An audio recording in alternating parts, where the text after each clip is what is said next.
கர்த்தருக்கு சோத்திரம். இன்று கர்த்தருடைய வார்த்தை எரேமியா 32:42. நான் எல்லா நன்மையையும் அவர்கள் மேல் வரப்பண்ணுவேன்.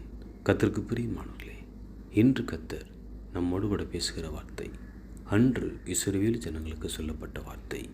இன்று கர்த்தர் நம்மை பார்த்துத்தான், உங்களை பார்த்துத்தான் கர்த்தர் சொல்லுகிறார்.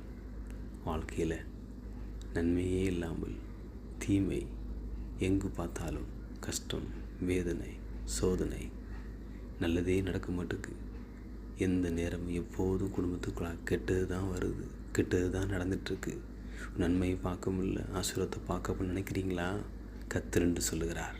நான் உங்களுக்கு சொன்ன வாக்குத்தத்தம், நான் உங்களுக்கு சொன்ன வார்த்தை, எல்லா நன்மைகளையும் நான் உங்களுக்குள்ளாக, குடும்பத்துக்குள்ளாக வரப்பண்ணி நான் உங்களை சந்தோஷமாய் சமாதானமாய் பார்த்துக்கொள்வேன் என்று கர்த்தர் சொல்லுகிறார்.